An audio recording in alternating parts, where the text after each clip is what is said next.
नमस्ते। सोचिए जरा, एक धूल भरे रेगिस्तान को करोड़ों रुपए के एक एग्रीकल्चरल हब में बदल दिया जाए। सुनने में नामुमकिन लगता है ना? खैर, आज हम राजस्थान के किसानों की एक ऐसी ही अविश्वसनीय कहानी में उतरेंगे जिन्होंने हिम्मत और टेक्नोलॉजी के दम पर ठीक यही कर दिखाया है। अब जरा इस तस्वीर को देखिए। यहाँ दो दुनियाएं हैं, एक दूसरे से बिल्कुल अलग। एक तरफ है राजस्थान में पारंपरिक खेती की सच्चाई, कठोर सूखी जमीन और गुजारे भर की कमाई के लिए रोज का संघर्ष। और दूसरी तरफ है एक असाधारण गांव की नई हकीकत, हरे भरे खेत और करोड़पति किसान। फर्क बिल्कुल दिन और रात जैसा है। तो सवाल ये उठता है कि आखिर ये हुआ कैसे? एक धूल भरे गांव ने अपनी बंजर जमीन को करोड़ों के एग्रीकल्चरल हब में कैसे बदल दिया? इसका जवाब एक अकेले क्रांतिकारी आइडिया में छिपा है। नहीं, ये कोई जादू नहीं था। ये सब मुमकिन हुआ एक स्मार्ट टेक्नोलॉजी से, जिसने खेती के सारे नियम ही बदल दिए। और वो है पॉली हाउस। इसे कहते हैं संरक्षित खेती। इसे ऐसे समझिए जैसे फसलों के लिए एक हाई-टेक फैक्ट्री। पॉली हाउस के अंदर हर चीज पर पूरा कंट्रोल होता है। पानी की हर एक बूंद का हिसाब, एकदम सही तापमान और न्यूट्रिएंट्स का बिल्कुल सही मिक्सचर। मतलब बाहर चाहे चिलचिलाती धूप हो या बेमौसम ओले पड़े, अंदर फसल के लिए हमेशा परफेक्ट मौसम बना रहता है। और इसके नतीजे सच कहूं तो हैरान कर देने वाले हैं। जरा इन आंकड़ों पर गौर कीजिए। पारंपरिक तरीके से एक किसान 1 हेक्टेयर से करीब 2.5 टन टमाटर उगा पाता है। वहीं पॉली हाउस के अंदर यही आंकड़ा बढ़कर 200 टन तक पहुंच जाता है। ये कोई छोटा मोटा सुधार नहीं है, ये तो एक ही चार्ट में पूरी की पूरी कृषि क्रांति है। लेकिन ये जो तकनीकी क्रांति हुई ना, ये किसी सरकारी लैब या बड़ी कंपनी में शुरू नहीं हुई।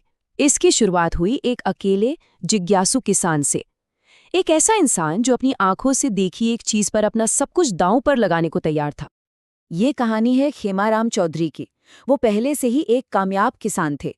जब उन्हें इजराइल जाने का एक मौका मिला, वहां उन्होंने जो जादुई खेती देखी, उस पर उन्हें बिल्कुल यकीन नहीं हुआ। उन्हें लगा ये सब धोखा है, फरेब है। लेकिन वो आइडिया उनके दिमाग में अटक गया। वो वापस आए और एक बहुत बड़ा रिस्क लिया, अपना पॉली हाउस बनाने में पैसा लगा दिया। उनके पड़ोसियों ने, गांव वालों ने उनका खूब मजाक उड़ाया, उसे सपनों का महल कहा और भविष्यवाणी कर दी कि वो कर्ज में डूबकर बर्बाद हो जाएंगे।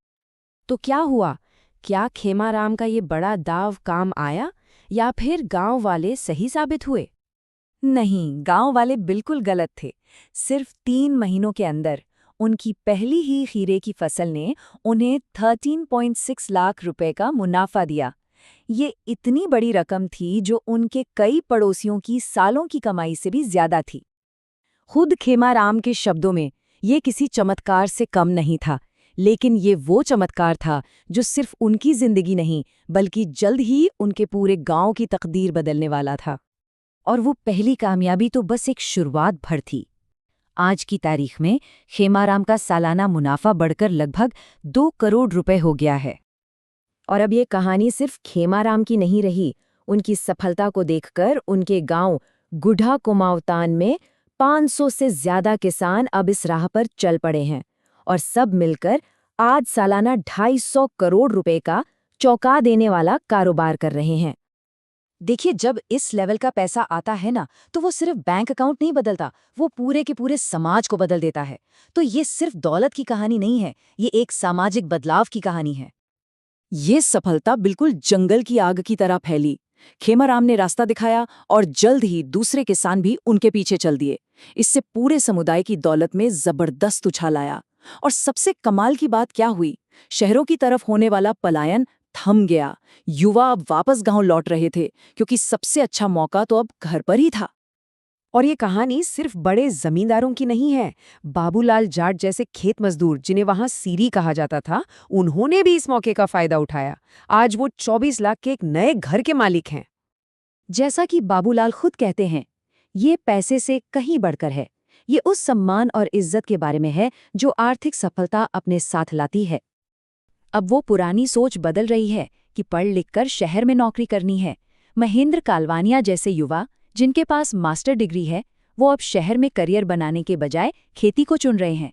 और क्यों ना चुने, जब यहाँ उन्हें एक बेहतर जिंदगी और कहीं ज्यादा आमदनी जो मिल रही है। अपनी इस सफलता को लंबे समय तक बनाए रखने के लिए इन किसानों ने एक बहुत ही समझदारी का कदम उठाया। उन्होंने एग्रीग्लो नाम की एक कंपनी बनाई जो असल में किसानों की ही कंपनी है। इससे वो व्यक्तिगत सफलता से आगे बढ़कर सामूहिक बाजार की ताकत बन रहे हैं, ताकि वो बेहतर कीमतें तय कर सके और दुबई जैसे ग्लोबल मार्केट तक भी पहुंच सके। तो सबसे बड़ा सवाल अब ये है, क्या गुढ़ा कुमावतान का ये जो मॉडल है, इसे पूरे भारत में दोहराया जा सकता है? जरा इन आंकड़ों को देखिए, ये बताते हैं कि गुंजाइश कितनी ज्यादा है।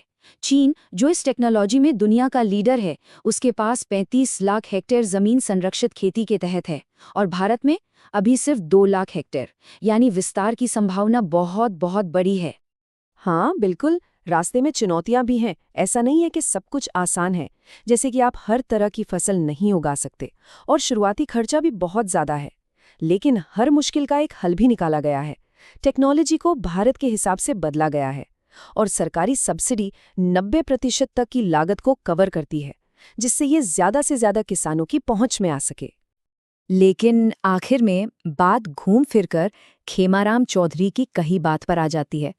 ये कहानी सिर्फ टेक्नोलॉजी या सब्सिडी की नहीं है, ये है कड़ी मेहनत की और डर को पीछे छोड़ने के साहस की। और शायद यही वो सबसे बड़ा सबक है जो दुनिया भर में सफलता की तलाश कर रहे किसानों के काम आ सकता है।